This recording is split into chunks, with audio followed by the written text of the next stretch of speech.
Friends, so today we are going to do three phase circuit star and delta experiment. हम इसके अंदर M हमारा जो है एक्सपेरिमेंट का वो है कि हमने थ्री फेज सर्किट्स के अंदर जो स्टार और डेल्टा कनेक्शन होता है उसके अंदर हमें लाइन वोल्टेज और फेज वोल्टेज और लाइन करंट और फेज करंट के अंदर हमें जो वेरीफाई करना है रिलेशन। अब पहले इसके लिए हमें पता होना चाहिए कि हमारा जो रिलेशन क्या है। ठीक है, जो लाइन वोल्टेज और फेज वोल्टेज का, ये देखो ये हमारा स्टार कनेक्शन है, ये स्टार कनेक्शन है, उसके अंदर हमारे पास ये हमारा रिलेशन है जो कि फेज वोल्टेज और लाइन वोल्टेज और फेज करंट और लाइन करंट के बीच में रिलेशन है। सिमिलरली हमारा एक डेल्टा कनेक्शन होता है, उसके अंदर भी ये हमारे पास रिलेशन है।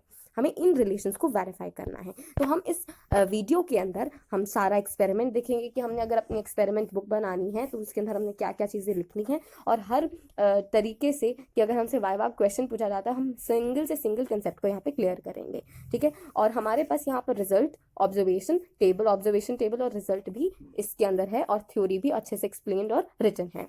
और अगर आपको चाहिए तो आप डिस्क्रिप्शन बॉक्स से भी वो ले सकते हो। So let's start the video. तो पहले हमें ये देखना है कि थ्री फेज सर्किट क्या होता है। यहाँ सर्किट्स बहुत तरीके के होते हैं, एक सिंगल फेज होता है, एक डबल फेज होता है और एक थ्री फेज होता है। ठीक है, हमेशा थ्री फेज सर्किट ज़्यादा प्रेफरेबल होता है सिंगल फेज से। ठीक है, अब थ्री फेज सर्किट होता क्या है। ठीक है, थ्री फेज सर्किट की बात आ रही है तो थ्री फेज सर्किट एक three wire AC power circuit होता है जिसके अंदर फेज जो आउट ऑफ फेज 120 डिग्रीज होता है। ठीक है, और single phase one wire AC power circuit होता है जिसके जो इन फेज होता है, आउट ऑफ फेज नहीं होता। अब हम यहाँ पर स्टार और डेल्टा कनेक्शन की बात करें तो थ्री फेज सर्किट जो है वो दो तरीके के कनेक्शन से हो सकता है। एक तो होता है स्टार फेज और एक होता है स्टार कनेक्शन और एक होता है डेल्टा कनेक्शन। तो स्टार कनेक्शन क्या है, ये हमारा स्टार कनेक्शन आप देख सकते हो एक स्टार की तरह दिखता है हल्का हल्का, और इसको कई बार वाई कनेक्शन वाई कनेक्शन भी कह देते हैं क्योंकि ये वाई सिंबल की तरह दिखता है। ठीक है, इसलिए इसको वाई कनेक्शन भी कह देते हैं। दूसरा हमारे पास है डेल्टा कनेक्शन। डेल्टा कनेक्शन आप देख सकते हो यहाँ पे थ्री फेजेस हैं, 1 2 3 थ्री फेज है, और ये डेल्टा कनेक्शन है क्योंकि डेल्टा सिंबल की तरह दिख रहा है इसलिए इसका नाम डेल्टा कनेक्शन रख दिया। अब इनके अंदर फेज वोल्टेज और लाइन वोल्टेज के अंदर डिफरेंस है।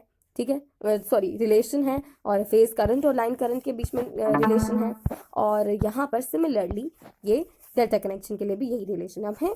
इस एक्सपेरिमेंट को समझने के लिए, करने के लिए हमें इस रिलेशन को याद रखना चाहिए। हमें अगर ये रिलेशन याद है तो हम कोई भी क्वेश्चन का इजीली आंसर दे सकते हैं, और इवन हम न्यूमेरिकल क्वेश्चंस भी अटेम्प्ट कर सकते हैं। ठीक है, अब हमारे पास ये है कि जो स्टार और डेल्टा कनेक्शंस हैं ये किस तरीके से कनेक्टेड होते हैं और हम इस वेरीफाई कैसे करेंगे इन रिलेशन को।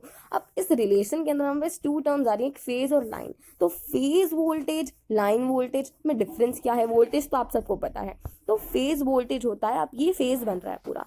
ठीक है, और इसके अगर हम सेंटर से लाइन ले लें तो ये हमारी एक फेज निकल रही है। अब न्यूट्रल पॉइंट कहते हैं इसको, एन से न्यूट्रल पॉइंट। अब और ये हमारी एक लाइन है, तो लाइन और न्यूट्रल पॉइंट के बीच की जो वोल्टेज है उसको हम फेज वोल्टेज कहते हैं। ठीक है, और लाइन के बीच की वोल्टेज है उसको हम लाइन वोल्टेज कहते हैं। अब लाइन करंट और फेज करंट, किसी भी लाइन के अंदर अगर हम एमीटर लगा दें और उसके अंदर करंट चेक करें तो वो लाइन करंट कहा जाएगा।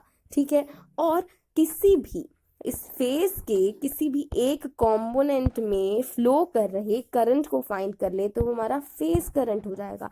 ये चीज़ क्लियर करनी है कि फेज करंट कहाँ से हमें मिलता है और लाइन करंट कहाँ से मिलता है, और फेज वोल्टेज कहाँ से मिलती है और लाइन वोल्टेज कहाँ से मिलती है। तो क्या इसकी डेफिनेशन क्या हम कह सकते हैं कि voltage between two lines is called line voltage, and voltage between line and neutral point is called phase voltage, and current flowing through a line is called line current, and current flowing in any component of the phase is called phase current. ठीक है, हमने ये relation verify करना है। अब हम relation verify करने वाले हैं तो हमारा एम जो है याद रखना है हमने कि हम इसके अंदर ये रिलेशन फाइंड कर रहे हैं। रिलेशन है क्या, देखो दोनों के लिए अलग अलग रिलेशन है पर बहुत सिमिलर से हैं। जो हमारा स्टार कनेक्शन है उसके लिए रिलेशन है कि जो लाइन वोल्टेज है वो √3 ऑफ फेज वोल्टेज है, पर लाइन करंट और फेज करंट इक्वल होते हैं, यानी कि स्टार कनेक्शन के लिए लाइन करंट और फेज करंट इक्वल होते हैं, ठीक है। पर वोल्टेज जो है वो वैरी करते हैं, फेज और लाइन वोल्टेज इक्वल नहीं होती, पर करंट जो होता है, फेज करंट और लाइन करंट, वो इक्वल होता है, ठीक है। हमें ये याद रखना है। और इसके लिए डेल्टा के लिए सेम सा ही केस है, पर थोड़ा सा उल्टा हो जाता है, स्विच कर जाता है। इसके अंदर वोल्टेज सेम होती है, फेज और लाइन वोल्टेज सेम होती है, पर लाइन करंट और फेज करंट वैरी करता है। लाइन करंट जो √3 ऑफ फेज करंट हो जाता है, बस इतना फर्क है।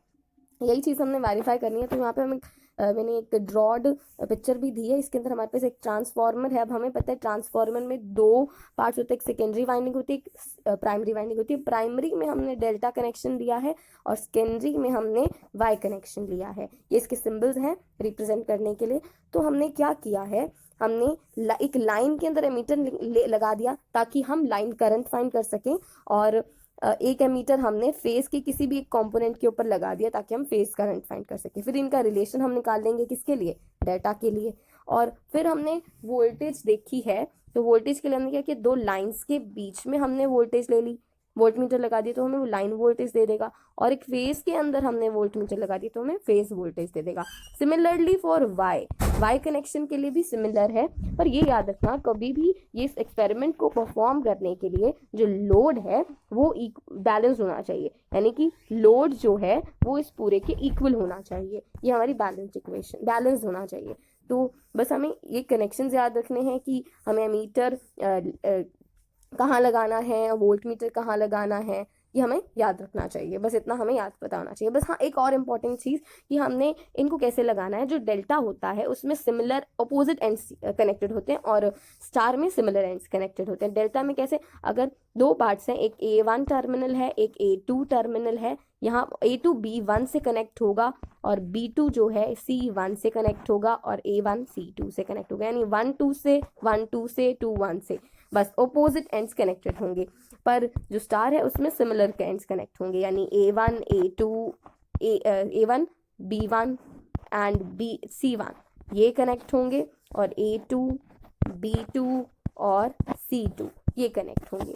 ये हमें याद रखना है, बस इतनी सी बात है। अब आ जाता है ऑब्जर्वेशन टेबल। हमें ऑब्जर्वेशन टेबल के लिए हमें स्टार के लिए, डेल्टा के लिए, दोनों के लिए phase voltage, line voltage, phase current, line current दोनों लेने हैं। फिर हमें कैलकुलेट करना है कि क्या इनका रेशो वही बन रहा है। अब यहाँ पर मैंने आपको लिख कर वापस बता दिया कि ये हमें वेरीफाई करना है रिलेशन।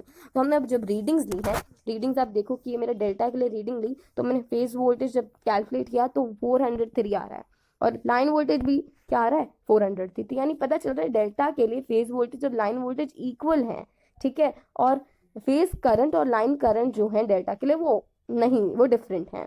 सिमिलरली हमने स्टार के लिए कैलकुलेट किया, फेज वोल्टेज और लाइन वोल्टेज कैलकुलेट की तो वो डिफरेंट थी, पर फेज करंट और लाइन करंट सेम थी। हमने वेरीफाई कर दिया कि स्टार के लिए फेज करंट और लाइन करंट सेम है और डेल्टा के लिए वोल्टेज और लाइन वोल्टेज और लाइन फेज वोल्टेज इक्वल है। हमने यही वेरीफाई करना था, हमने एक्सपेरिमेंट परफॉर्म करके वेरीफाई कर दिया है। और यहाँ पर हमारे पास प्रोसीजर है, कुछ प्रिकॉशंस है, रिजल्ट है। रिजल्ट के अंदर कन्फ्यूजन आ जाती है। रिजल्ट, हमें एम पता है तो रिजल्ट भी पता होगा। हमें पता है एम क्या है, हमने ये रिलेशन वेरीफाई करना है, तो रिजल्ट में बता दो कि हाँ ये रिलेशन वेरीफाई हो गए, बस हमने यही बताना है। तो रिजल्ट में हमने ये बताना है कि हमारा जो रिलेशन है, ये वाला रिलेशन याद होना चाहिए कि रिलेशन क्या है, phase voltage current phase voltage line voltage और फेज करंट और लाइन करंट के करंट में दोनों में स्टार और डेल्टा दोनों के अंदर हमें इनका रिलेशन याद होना चाहिए। अगर ये याद है तो वी कैन डू बहुत इजीली, और फिर यही चीज़ हमें रिजल्ट में लिखनी है। तो अगर आपको कोई भी पूरा रिजल्ट चाहिए, पूरा आपको कॉपी पेस्ट करके अपनी लैब फाइल में उतारना है, तो आप डिस्क्रिप्शन में आपको सारा ये प्रोसीजर, सारी रिजल्ट सब कुछ प्रोवाइडेड है, आप वहाँ से कॉपी पेस्ट कर सकते हो। So thank you.